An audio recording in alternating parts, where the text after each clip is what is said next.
Hello, Assalamu alaikum. Thanks for clicking me. Welcome back to Nashish English Club, my brothers and sisters. I hope you all are doing great by the grace and mercy of Almighty Allah. যারা উন্নত দেশে বসবাস করে তাদের culture সত্যি different. আমি বেশ কিছু কান্ট্রি ঘুরেছি, সেখানের মানুষগুলো তাদের চলন, তাদের কথাবার্তার স্টাইল, তাদের ভদ্রতা, তাদের কেয়ারিং অফ এনি পিপল অত্যন্ত সুন্দর। আমি আজকে বেশ কিছু জিনিস নিয়ে এসেছি সেগুলো আপনারা শুনলে অবাক হবেন। তো আমরা শুরু করি। আজকে প্রথম যে সেন্টেন্সটা সেটা হচ্ছে দ্যাটস আ গুড কোয়েশ্চেন অথবা that's a good answer. That's a good question, that's a good answer. ধরুন যে ডক্টর ইউনূস স্টেজে দাঁড়িয়ে আছে আর আমরা নিচে দাঁড়িয়ে আছি। ওকে, হয়তো কোন একটা কোয়েশ্চেন করছে আমাদেরকে, আমরা নিচে বেঞ্চে বসে আছি। তো সেক্ষেত্রে আমি কখনোই বা আমরা দর্শক সারি থেকে কখনোই সিনিয়র কোনো মানুষকে, সম্মানিত প্রতিষ্ঠিত এডুকেটেড পারসনকে কখনোই বলতে পারি না যে দ্যাটস আ গুড কোয়েশ্চেন বা দ্যাটস আ নাইস আনসার বা দ্যাটস আ গুড আনসার। এইগুলো কখনোই বলতে পারবে না। তবে doctor Yunus any time any moment আমাদেরকে বলতে পারবে। এখন আমরা দর্শকের কাতার থেকে যেটা বলতে পারি খুবই ভদ্রভাবে, সেটা হচ্ছে I am very happy to have the answer, I am very happy to have the answer, I am very happy to have the question. অর্থাৎ ডক্টর ইউনূস আমাকে একটা কোয়েশ্চেন করেছে, সেটা আনসার আমাকে দিতে হবে। সেক্ষেত্রে আমার সর্বোচ্চ ভদ্রতা হচ্ছে I am happy to have the answer, I am happy to have the question. অর্থাৎ আমি কোয়েশ্চেনটি পেয়ে আমি অত্যন্ত খুশি বা আনসারটি পেয়ে আমি অত্যন্ত খুশি, কিন্তু আমি কখনো বলতে পারবো না যে দ্যাটস এ গুড আনসার বা I think that's a great answer বা I think that's a good question. এইগুলো বলা যাবে না, এটা সিচুয়েশন অনুযায়ী আমাকে বলতে হবে। সেইখানে আমরা দর্শক সারি থেকে কখনো এই ধরনের কোয়েশ্চেন করতে পারি না এইভাবে। আর যখন আমি স্টেজে থাকব তখন সেক্ষেত্রে আমি তখন বস, আর তখন আমি বস হওয়ার কারণে আমি কিন্তু দর্শকদেরকে, আমার সামনে যারা থাকবে তাদেরকে ইজিলি বলতে পারি that's a good question, that's a good answer. তাহলে এখানে একটা বিষয় রয়েছে যে স্টেজ এবং স্ট্যাটাস এবং পজিশন অনুযায়ী আপনার কথার ধরন কিন্তু প্রতিনিয়ত চেঞ্জ হবে। নেক্সট হচ্ছে কেন তুমি বলনি বা কেন তুমি দাওনি। আমরা সাধারণত আমার বয়সের বা নিচের বয়সের আমরা বলি যে কেন দাওনি বা কেন করনি, কেন খাওনি, এরকম ধরেন যে অনেক কথা বলি। তাহলে এই কথাগুলো যদি আমি ভদ্রভাবে বলি, আর ভদ্রভাবে বলার জন্য যে শুধু সিনিয়র হইতে হবে, এডুকেটেড হইতে হবে এবং খুব সম্মানী এবং খুব ভাবগাম্ভীর্যপূর্ণ কোনো ব্যক্তি হতে হবে, বিষয়টা তেমন নাই। তাহলে দেখুন এখানে যেটা আমরা বলবো সেটা হচ্ছে তুমি বলতে ভুলে গিয়েছিলে।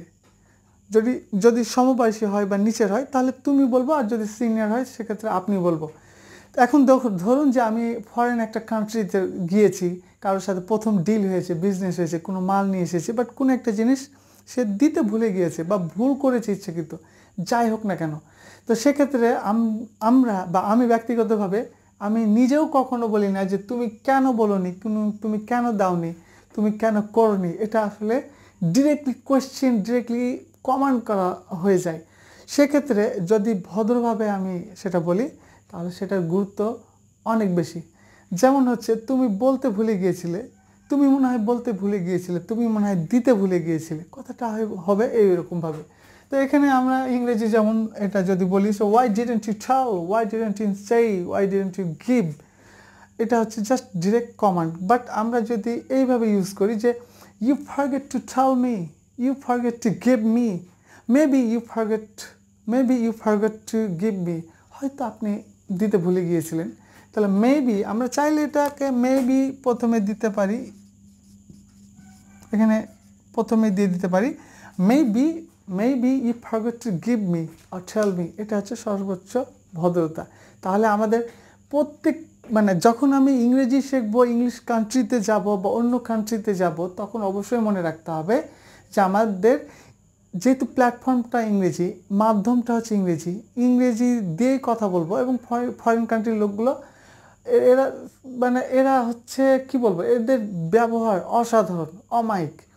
সেক্ষেত্রে আমাকে সর্বোচ্চ ভদ্রতা দিয়ে কথা বলতে হবে, আর মাধ্যম হবে ইংরেজি। আর ইংরেজি মাধ্যম হওয়ার কারণে ইংরেজির যে আলাদা আভিজাত্য রয়েছে, ইংরেজি বলার মধ্যে যে আলাদা ভাব গাম্ভীর্য রয়েছে, ইংরেজির যে আলাদা একটা কালচার রয়েছে, ইংরেজি যে এলিটরা এক সময় ব্যবহার করতো, মানে যারা এলিট বলতে যারা সুশীল, যারা নিজেকে খুব সুশীল মনে করে এবং খুব এডুকেটেড শিক্ষিত মনে করে, তারাই এক সময় ইংরেজি ল্যাঙ্গুয়েজ ইউজ করতো। না, আমরা যখনই ফরেন কান্ট্রিতে যাব তখন সর্বোচ্চ ভদ্রতা দিয়ে কথা বলবো। এবার নেক্সট হচ্ছে, ধরুন যে আপনি কাউকে ফায়ার করতে চাচ্ছেন। ফায়ার বলতে আসলে মানে ধরুন যে আপনার আন্ডারে কেউ কাজ করে, তাকে চাকরি থেকে ছাঁটাই করতে চাচ্ছেন, বা তার সাথে ঝামেলা হয়েছে, তাকে বলছেন যে চলে যাও, গেট আউট। সাধারণত আমরা এভাবেই বলে ফেলি যখন রেগে যাই। কিন্তু ফরেন কান্ট্রির লোকগুলো এতটাই ঠান্ডা, এতটাই সাইলেন্ট মুড, এতটাই ভদ্র, মাথা সবসময় তাদের থেকে ঠান্ডা, খুল, আর যার কারণে তারা কখনোই গেট আউট এটা বলে না। কখনোই মানে একটা এনভায়রনমেন্টে, একটা হাই সোসাইটিতে বা হাই অফিসিয়ালস মিটিং বা কনফারেন্স বা যে কোনো ভালো একটা জায়গাতে কখনোই তারা এই ল্যাঙ্গুয়েজগুলো ইউজ করে না। আর অন্যান্য ক্ষেত্রে যে ব্যবহার করে না সেটা না, ব্যবহার করে।